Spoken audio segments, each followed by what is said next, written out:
Donc, il y a la première génération, on va dire, du grand-père bâtisseur. Il y a mon père qui a développé, enfin ils ont développé ensemble donc c'est une activité qui a progressé, qui a très bien progressé.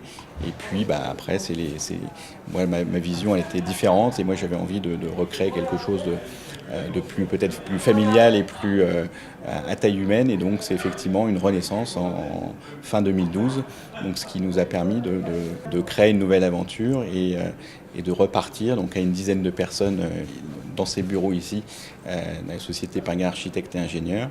Et puis au travers d'acquisitions et puis de développement organique, donc en faisant venir un certain nombre de nouveaux collaborateurs, d'atteindre aujourd'hui la taille de 100 personnes et d'être présent, on va dire, sur le grand quart nord-est de la France. Que ça soit à Paris, que ça soit à Marseille, que ça soit à Nantes, tout le monde connaît le nom de Pinga, et c'est une marque qui apporte une certaine on va dire technicité, une certaine confiance. On a recruté quelqu'un qui vient de Lille, on a recruté quelqu'un qui vient de Strasbourg, j'ai des contacts avec des personnes qui viennent de Bretagne.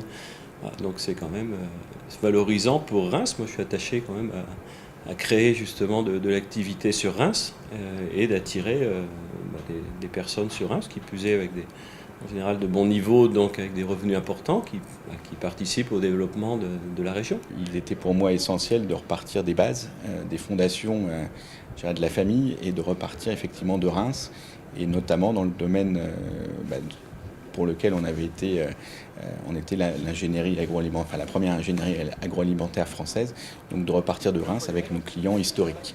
Et donc c'est effectivement à Reims que j'ai décidé que l'aventure repartait. C'est là que tout est parti. C'est grâce à ça aussi quelque part finalement que la ville de Reims a fait l'honneur d'avoir une rue au nom de mon grand-père. Donc c'était, je crois que c'était le juste retour des choses, et c'était essentiel dans mon cheminement pour développer demain. Invest in Reims.